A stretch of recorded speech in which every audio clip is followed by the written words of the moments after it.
자, 꿈샘 친구들. 자, 오늘 선생님 출근하는데 달이 보이더라고요. 보름달이.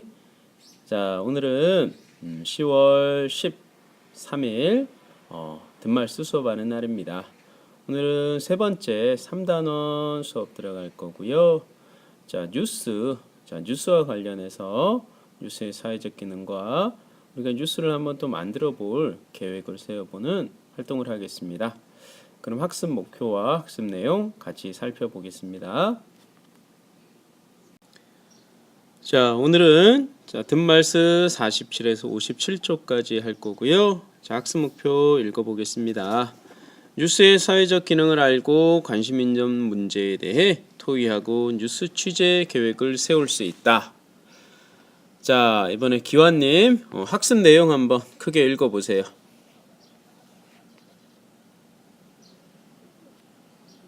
두 번째, 세 번째 다 읽었죠? 그래, 아주 잘 읽었습니다. 태연님, 다시 한번 학습 목표 한번 읽어보세요. 자, 큰 목소리로 더 크게 다시 읽어보세요. 네, 아주 잘 읽었습니다. 자, 먼저 뉴스의 사회적 기능에 대해서 한번 살펴보겠습니다. 자, 뉴스의 사회적 기능을 살펴보기 전에 우리가 이전에 있었던 뉴스 속에서 관점 찾기를 한번 해보겠습니다. 우선 이거는 신문입니다. 자, 신문 뉴스를 보면서 이 신문 뉴스와 텔레비전 뉴스를 선생님이 같이 보여줄 거예요. 자, 이거에 대해서 여러분들이 한번 관점을 찾아보고 우리가 이야기 들어가 보도록 하겠습니다. 요즘 어린이 음료수 용기의 뚜껑을 보면 화려한 장식이 달려있거나 다양한 방법으로 열 수 있게 되어 있죠. 그런데 이런 뚜껑이 질식사고 등을 불러올 수 있는 것으로 조사됐습니다. 김현주 기자가 취재했습니다. 젖병처럼 빨아먹을 수 있게 만든 어린이용 음료수 용기 뚜껑, 캐릭터 왕구를 붙이는 등 알록달록한 장식까지 해놨습니다. 하지만 이런 구조의 뚜껑이 자칫 안전사고를 부를 수 있습니다. 큰애가 이걸 먹었는데 아랫입술이 이렇게 여기에 이렇게 물렸거든요. 그럴 때는 너무너무 속상했어요. 한 업체의 용기 뚜껑은 지름이 2.1cm에 불과합니다. 자칫 밸브가 입속에서 떨어져 나갈 경우 기도가 막힐 수도 있습니다. 뚜껑의 틈 사이에 혀가 끼어 다치는 사고도 발생합니다. 겉뚜껑은 말랑말랑한 감촉 탓에 어린이들이 무심코 물어뜯습니다. 역시 질식사고로 이어질 수 있습니다. 이 제품의 장식품은 너무 뾰족하게 만들어놨습니다. 한국소비자원이 어린이용 음료수 16종을 조사해봤더니 80% 정도가 안전사고의 위험을 안고 있는 것으로 나타났습니다. 그 업계에 이 시정을 권고할 예정이고 관계 당국의 전반적인 개선을 검토하도록 건의할 예정입니다.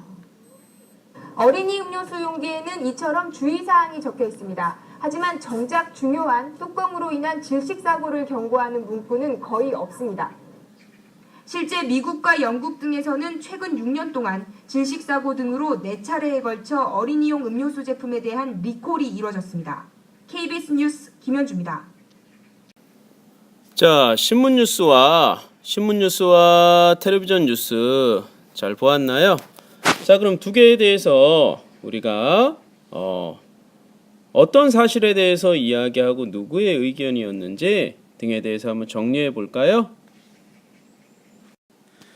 자, 우리 1학기 때 했었던 관점 찾기예요. 자, 신문 뉴스와 텔레비전 뉴스의 사실, 의견, 표현. 자, 텔레비전 뉴스도 마찬가지로 사실, 의견, 표현은 어떤 내용이었는지 우리가 한번 정리를 해 볼게요. 이걸 바탕으로 해서 뉴스의 관점을 우리가 찾을 수 있습니다. 그래서 내용을 책에 한번 정리해 보십시오. 또는 나공에 정리해 보십시오. 자, 그럼 여러분들이 여기서 찾은 어떤 내용들을 바탕으로 해서 사람들이 어떤 뉴스를 보고 나서 관점을 가지겠죠, 그죠? 자, 사람들이 어떤 생각을, 어떤 반응을 보였는지 우리 한번 살펴보겠습니다. 자, 지금 시청자들이 텔레비전 뉴스를 본 시청자들이 보이는 반응들입니다. 정말 위험하겠구나. 얘야, 음료수를 마실 때 조심하렴. 그 다음에 2번과 같은 이런 반응이 나오기도 하고요. 자, 3번과 같은 이런 반응이 나오기도 하고요. 자, 그럼 뉴스에 반영되었던 그런 관점들이 결국은 사회적으로 어떤 영향을 끼치는지 우리가 한번 정리해 보면 바로 첫 번째 뉴스의 사회적 기능을 알 수가 있겠죠. 그죠? 그럼 구체적으로 어떤 영향을 끼쳤는지 우리가 한번 함께 정리해 보겠습니다. 자, 뉴스는 정말 위험하겠구나. 음료수를 마실 때 조심하렴 하면서 이 음료수의 위험성을 바로 전달하는 정보 전달의 기능을 가지게 되는 거죠. 그러니까 새로운 정보에 대해서 시민들에게 알려주는 그런 정보 전달의 기능을 바로 하게 되고요. 자, 이 남성분 이야기 보자. 저런 음료수 회사는 비판을 받아야 해. 많이 팔려고만 하고 어린이 안전에는 관심을 두지 않다니 하고 이 사회적인 현상에 대해서 바로 비판하고 있는 거죠. 그러니까 우리는 뉴스에 반영된 관점을 통해서 바로 사회 현상의 비판적 기능을 우리가 갖게 된다라는 거. 뉴스는 바로 사회적 사회 현상 비판의 기능을 가지게 된다는 것. 자, 세 번째. 자, 안전한 음료수 뚜껑에 대한 기준을 마련해 달라고 관련 기관에 요구해야겠어. 맞아. 나도 그렇게 생각했어. 즉, 한 사람만 그렇게 생각하는 것이 아니라 한 사람만 알고 끝나는 것이 아니라 다른 사람들에게 알려서 여러 사람들이 그것을 알게 한다. 즉, 그것을 여론이라고 합니다. 즉, 바로 여론 형성의 기능을 하게 되는 거죠.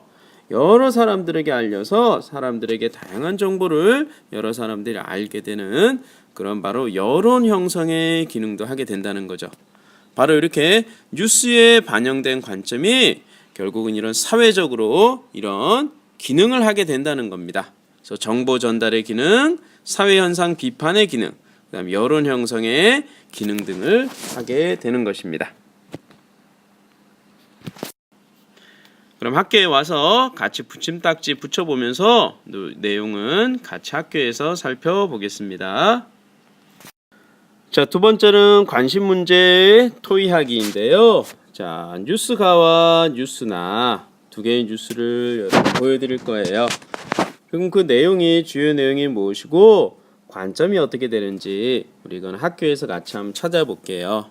자, 이렇게 우리가 뉴스를 보면서 이 속에서 다양한 사회적인 어떤 관심을 가질 수가 있습니다. 자, 뉴스를 통해서 그럼 우리가 평소에 생각해 보던 그런 사회적으로 관심을 가질 수 있는 그런 문제가 무엇이 있는지 같이 한번 생각해 보려고 합니다. 그런 것들을 관련해서 우리가 그 주제로 토의를 한번 해볼 거예요. 그럼 우리 1학기 때 배웠었던 토의 어떤 과정으로 해가는지 토의 절차 한번 살펴보겠습니다. 자, 토의 절차 기억나죠? 자, 처음에 주제 정하기, 두 번째는 의견 나누기, 세 번째 의견 모으기, 네 번째 의견 결정하기.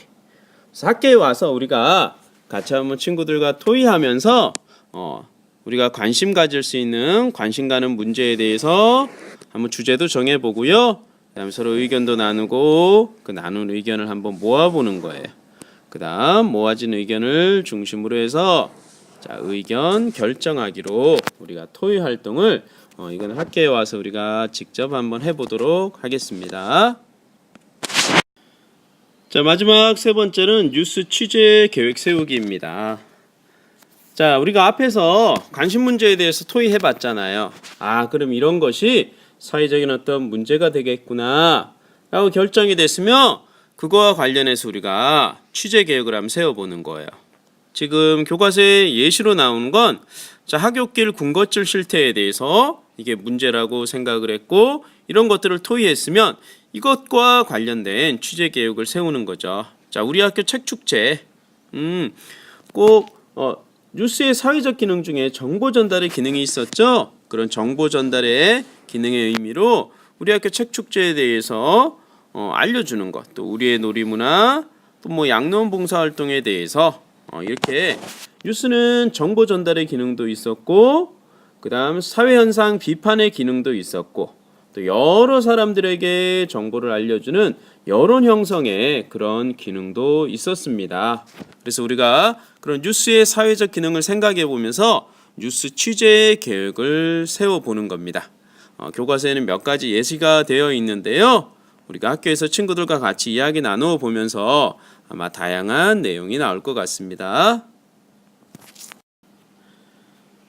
자, 뉴스 취재 계획은 이런 과정을 우리가 거쳐가면 되겠죠. 자, 취재할 사건이나 정보.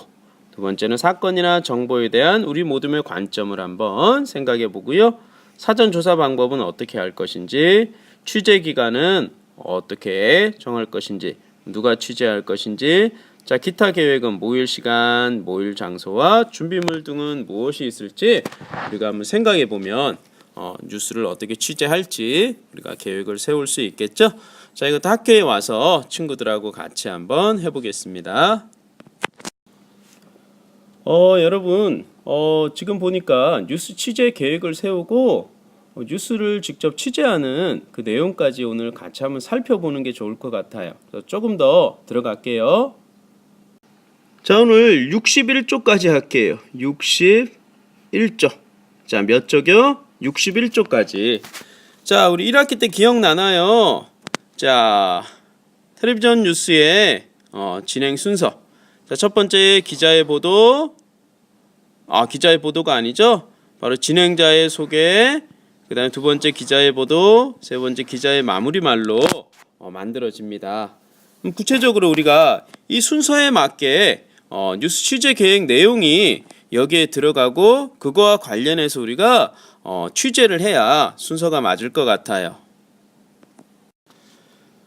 자, 김태훈 의원 오늘 몇 조까지 한다고요? 그래요. 61조까지 해요. 61조까지. 아마 도중에 끈 친구 뒷내용 모르겠죠? 잘 알고 오세요.